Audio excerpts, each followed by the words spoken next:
Marcus. Okay.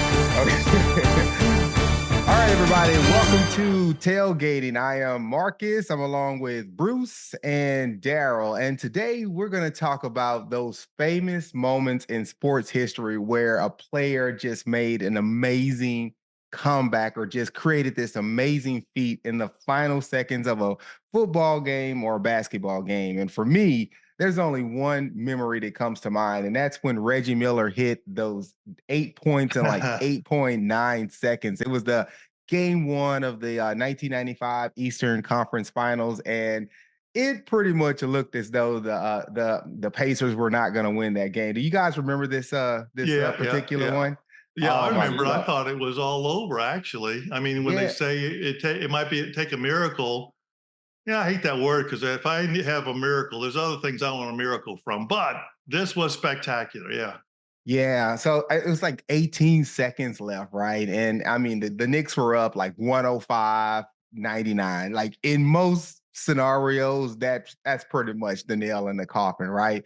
Yeah. So the Pacers get the ball. Reggie Miller comes down. He hits the 3-pointer. Boom, 105 to like 102. Okay, so it looks like, okay, they're coming back, but we still have a pretty good control of the game with like 15 seconds to go, right? Here's where it gets interesting, right? They inbound the ball, but Reggie Miller steals it. And I still can see this image in my head. He steals the ball on the inbound.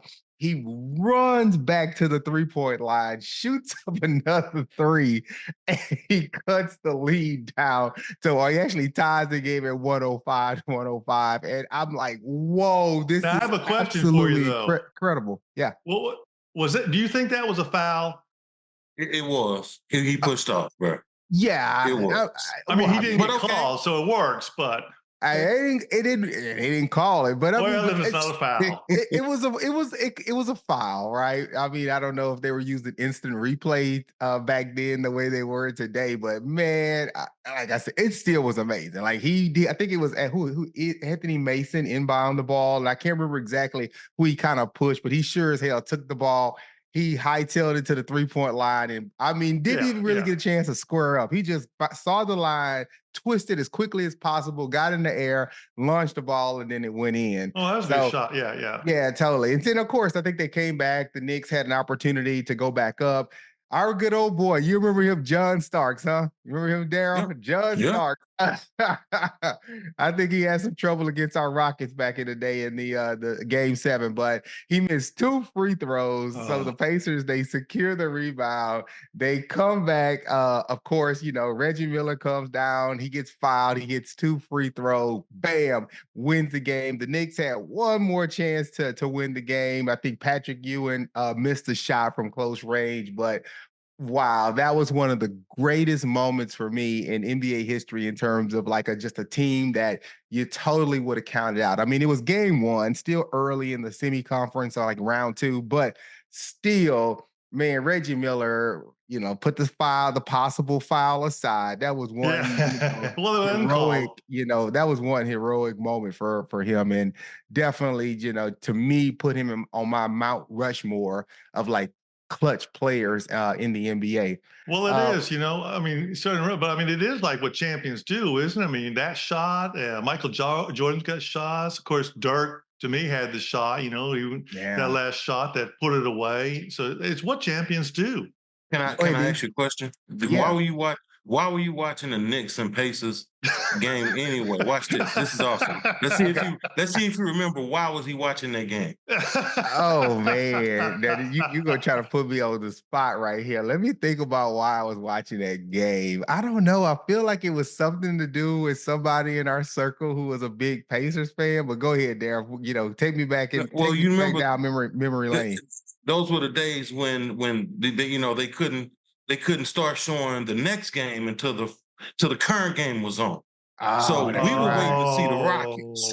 That's Oh. right. That's We right. were That's ready to right. see the Rockets, and that's Yeah. and that happens, and it's like whoa, Oh yeah. oh Man, that's right. That was the championship man. year for the Rockets. I don't think either one of those teams made it to the Eastern Conference Finals. If memory serves, that was the Orlando Magic that Shaq and Penny Hardaway who had that that year that coming out of the East. But man, that was just one incredible moment. And I'll say this about Reggie Miller before I maybe kind of get some perspective on what you both feel. I feel like of all the players, and I've never been a Pacer fan, but Reggie Miller, I've always looked at him as a stand-up guy. And it breaks my heart to know that he had an opportunity, he had the right team finally assembled to win a championship. And then they had the malice at the palace. And you guys remember that big brawl and breakout when they were playing Detroit and the fans got involved, and God, that was just such a crazy event. I just remember what was the guy's name? The one that was a little had the loose nuts. Ron Artest, Ron Artest. Oh, yeah. he laid across like the announcer's stand. He just kind of laid there and started meditating, and then somebody threw a drink at him, and he went up Oh, yeah, yeah, into yeah, the yeah. stand. And Reggie Miller just kind of like thinking, like, wow, he's like the seasoned vet, and he's sitting there watching his teammates just tear down what they had built over the course of that season, positioning themselves to be the favorite out of the East and possibly the favorite to win it all. And it all comes tumbling down. And man, that was tough to watch. Yeah, I agree. I agree with you, man. That was unbelievable. I remember the night when that happened. I got a phone call from someone who said, "Man, turn on TV," and those, I mean, it was crazy, man. I couldn't believe that. I did. Me personally, I didn't think anything like that could happen. Right. But Yeah, that was the yeah. beginning of some of the craziest things that we've seen in the world. But yeah, man, Reggie Miller, let's give props to him, man, because like yourself, man, I was amazed by what happened that day, man. That you talk about moments you will never forget, Mm-hmm. and bro, I will never ever forget how engaged he was with Spike Lee, Mm-hmm. uh, you know, and to turn around to him and tell him, do this Oh little choke man. thing to it. Man, that was amazing, bro. I mean, and I'm thinking, bro, you gonna play the game or you gonna fight with Spike?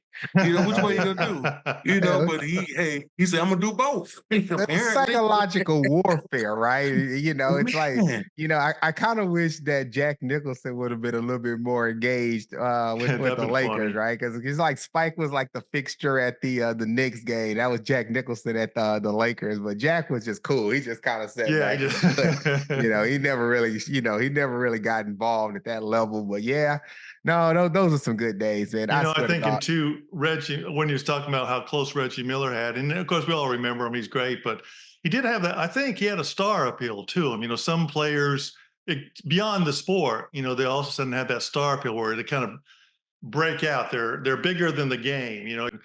I don't know what it is about it, because I wish I had it.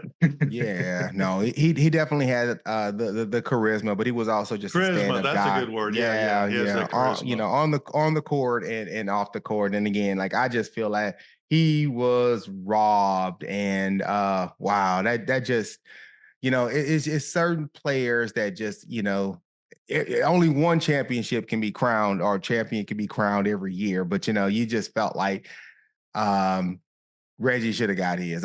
You know what? I would have been okay with Jordan getting one less ring and Reggie Miller, getting Yeah. one of those there. But hey, man, things happen, and it just goes to show you just the actions of one moment in time can have this massive effect or butterfly effect on the trajectory of the days, the moments in this case to follow. And he never got to the top of that mountain. And it's a lot of greats. You think about Patrick Ewing, you think about Karl Malone and John Stockton. Like Stockton, there were a yeah. lot of greats, especially in that heyday, that golden age of the Yeah, NBA in the yeah. 90s. You really just saw those marquee players. But man, Jordan was Jordan, brother. As much as I hate to say it, if he didn't retire, I can't, it hurt. This hurts me. This hurts, but I can't say 100% sure, certain that the Rockets would have got those two championships back to back. I don't know. I think they would have, but man, Jordan was just one of a kind in that regard. So when people make this comment about Jordan and LeBron, give me a break. you're talking about the golden age of the NBA. Yeah. And you're talking about, you called out Stockton Malone and all these different people. Man, can we agree that the NBA of today, these players, great basketball players, great athletes, but bro, they lack personality. Like, man, I mean, bro, we didn't watch basketball to just watch basketball. We watched these guys because it was something about how they carry themselves and how Oh they yeah. act on stage, so to speak, man. But bro, and that's how they got their great nicknames, Superman and and that Yeah. the general and that kind of thing, man. I mean, because the way their style of play spoke to the personality that they carry, and I don't really see that anymore. No. Is this something y'all see? I mean, I just don't. I mean, good. We can still see good basketball, no doubt about it. But are we really being entertained? Is the No. real question. No, not even Is close. you're right. I was just thinking, though, is it because of how much now is that settling? Like you've talked about in football, we settle for the field goal. Do we settle, so to speak, for the 3-pointers too much as opposed to Oh yeah. playing that different style where you can come up, have different plays, and I don't know, just throwing that out. I with you 100% certain. I mean, the game evolves and changes every generation, and then now it's the generation of the three ball, right? You Yeah. got centers who are launching up threes. There's just not that same balance of like having a strong fundamental in terms of your inside game and then of course using the 3-pointer kind of as the alternative or kind of like a tool on your belt for a special situation. It's kind of the first choice for many of the players. Like that's how they demonstrate my greatness. I'm a great 3-point shooter. Like, yeah, but nah, Daryl, to your point, it ain't the same. I probably watch basketball maybe a tenth today in comparison to what I watched in the 90s. And the majority of the basketball I watch today is in the playoffs. Wow, in a world where the initiative is to you know the initiative that the NBA made is that you can see basketball on national TV every day of the week. Whether it's TNT, whether it's NBA TV, whether it's ESPN, and I don't even know if people really notice that, but every day you're gonna find an NBA game on TV during this national TV during the season.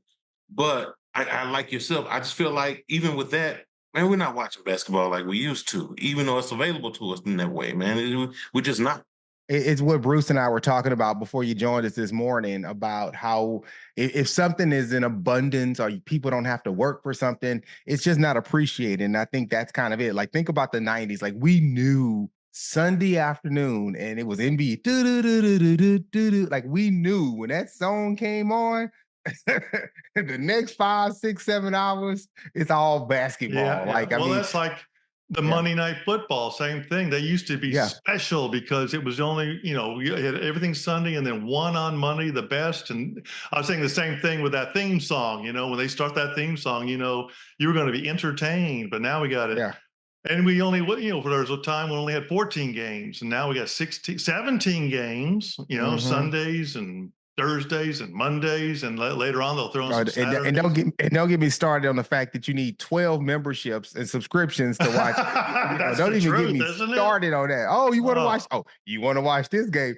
That's gonna be on Prime. Oh, you want to watch this game? That's gonna be on Peacock. You want to watch? Come on now. Okay. Well, listen, I think we could talk about this for the next 30 minutes, but like all great things, they must come to an end. But listen, if you have your favorite moment in NBA or NFL history, put it below in the comments. We'll definitely review. Maybe we'll talk about it at a later date. But don't forget to hit like, hit subscribe. We have more and more incredible episodes of tailgating coming. So I tell you what, before we wrap it up, Bruce, Daryl, you have any closing comments? no, just make some comments below, like Marcus said. All Yeah, right. All yeah. Hey, hit the like button, and hey man, hey y'all stop making fun of us. Stop calling us names. I saw where y'all called us. What they called us? They got names for us and stuff, man. I be laughing. Oh, no, hey man, that's all good. They can hate. Hey, that's all. Hey, all press is good press. Hey, for real, man. For real, man. We appreciate y'all. We love y'all. Thank you so much for supporting Tailgaters. All right, Yeah, we're having tailgate fun. out. Just having Tailgate fun. out.